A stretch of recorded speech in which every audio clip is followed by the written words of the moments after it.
On Easter, I pulled up to my parents' house, hoping for a fresh start, but they didn't invite me in. "Your sister told us the truth," they said, their faces cold, before closing the door on me.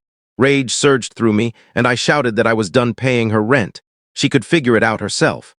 I'd always thought family ties, no matter how frayed, held strong during holidays. An unwritten rule that, for one day, grudges would be set aside. You'd endure tense dinners, fake smiles through strained small talk, and leave grateful it was done. But this Easter broke that illusion. I arrived expecting a truce. 3 months had passed since our last blowout with my parents. I figured enough time had elapsed for tempers to cool. I told myself they were just upset, mistaken, or misled. With a peace offering in hand, croissants from Mom's favorite bakery, and a bottle of Dad's preferred Merlot, I hoped we could slip back into normalcy, even if we avoided the past. Driving up, the house looked the same. The garden was pristine, the porch chairs unmoved, the wind chimes still swaying. Yet something felt wrong, not a premonition, but a subtle unease, like misplacing keys in your own home. I rang the bell, standing there clumsily, clutching the wine like a nervous guest. The door cracked open, and Dad's face appeared, tired, devoid of warmth where strength once shone. "Go," he said. Then he added, "Your sister told us who you really are." Before I could ask what he meant, the door shut. I stood frozen, waiting for it to reopen. It didn't. I knocked again, no answer. I pressed the bell, nothing. In that moment, I didn't feel pain, just stupidity. Then I raised my voice, declaring that if this was their choice, so be it. I wouldn't cover Madison's rent anymore. She could handle it herself. I left the wine on the porch and walked away. That's when the door flew open. Madison stepped out as if she'd been lurking, listening. She didn't say a word, just held her phone, maybe recording, expecting me to lose it on video. I wouldn't give her that victory. I got in my car and drove off, not home, but nowhere specific, windows down, no radio, just my thoughts spiraling, trying to piece together what lies she'd told to make my parents reject their own son. I knew she'd fabricated something. It wasn't new. Madison was always the flawless, delicate daughter who needed shielding. If she broke something and wept, I'd take the blame. Nothing ever changed. This time, she'd claimed I was extorting her, forcing her to pay me hundreds monthly, threatening to evict her from the apartment I let her stay in for free. She said I mocked her, claiming she'd be nothing without me. All lies. Not a shred of truth. But the worst part wasn't her deception, it was that our parents bought it. Like always, what I didn't see coming was what followed. 2 days later, a text from an unknown number arrived. Just a photo. Madison at a lavish brunch, toasting with strangers. One wore my rare jacket stolen months earlier. Then I noticed the setting, my apartment's balcony. I hadn't been there in over a week. I thought she was keeping a low profile, but she was hosting parties in my place on my dime. That's when it hit me. This wasn't just lies, it was vengeance, something deeper, something she'd been plotting. I recalled a heated argument months back, something I'd said, nearly forgotten. But she hadn't. This was intentional, calculated, and it wasn't done. The photo gnawed at me.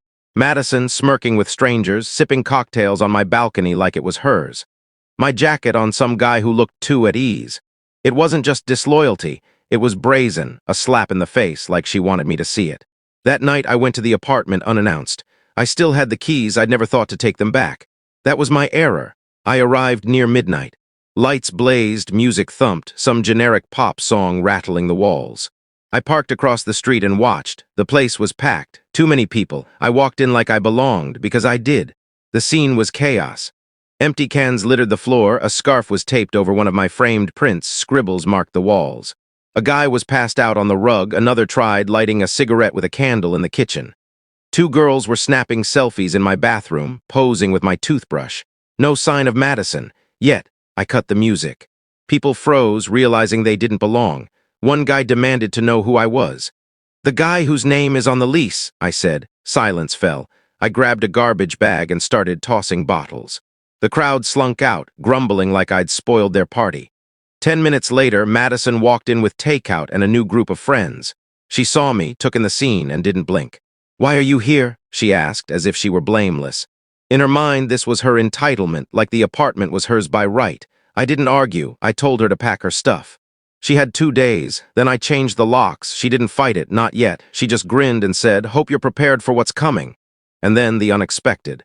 The next morning, my bank called. No fraud alert, just a flagged transfer. $10,000 had vanished from an old account to an app I didn't know. Guess who had access? Madison, she wasn't just trashing my place, she was siphoning my money. I froze the account and called my lawyer, but the funds were gone. She ignored my texts, her message clear. This was a battle and she'd struck first. After locking the account, I couldn't sleep. Her words, "Hope you're prepared for what's coming," looped in my head. At the time, it didn't feel like a threat. Now it did. I spent the next day cleaning the apartment.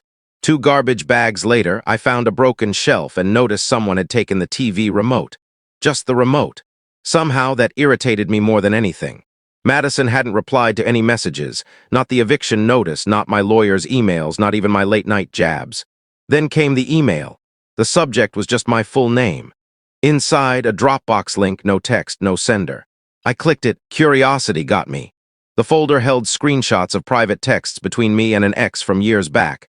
Nothing criminal, but enough to ruin me if twisted. Petty complaints, a quip about my boss, a photo I thought was long deleted. Below the screenshots, one line, "Let's see if your job likes this side of you." That's when I realized this wasn't about money or rent or even recent spats. This was years of resentment, sharpened into a weapon. I dug through the files, trying to figure out how she'd gotten them. Most weren't sent directly by me. She must have accessed my laptop or cloud backups, or someone helped her. Then I found an audio file. I played it 3 times before accepting it. A doctored recording of a call with my mom months ago, edited to sound like I was threatening Madison, demanding cash, ridiculing her. This was the evidence she'd given our parents.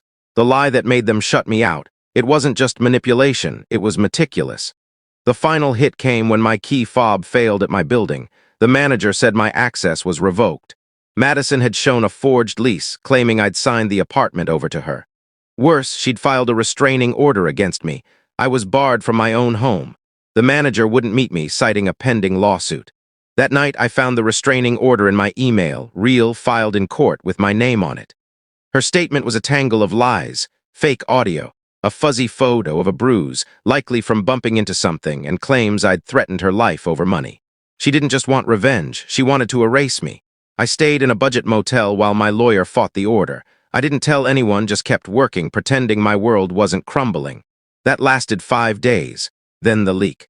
Madison sent the screenshots to my workplace, mutual contacts, even a local online group. My name was smeared. HR suspended me pending review, and I knew it was over. 2 days later, my lawyer called, chuckling.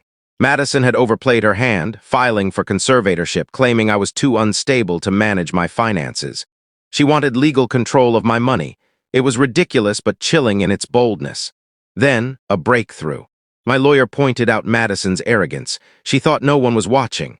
That's when I realized someone might be. My dad had been silent throughout. No calls, no texts, unlike his usual habit of sending quotes after arguments.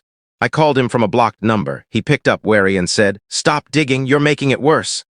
For who, that's when I knew he wasn't fully with her. He admitted some of Madison's proof seemed off, but Mom wouldn't hear it. That doubt in him was the first hint of a shift. Days later, my ex, Vanessa, texted the one from the leaked messages. "Check who's been texting me from your number," she wrote. The attached thread showed creepy, threatening texts, all fake to look like they were from me. Madison had fabricated them, crafting a false pattern of harassment. Then Mom texted, "Why did you break into our house?" I hadn't. But someone had. The garage window was shattered, tools strewn about. Madison pinned it on me, using it to bolster her restraining order. Then the tide shifted. The building manager found Madison had forged a notary stamp, a felony. Security footage caught her posing as me in the office. The building filed a police report. My lawyer gathered the evidence, fake texts, doctored audio, the Dropbox leak. It all pointed to fraud and harassment. Then, a surprise.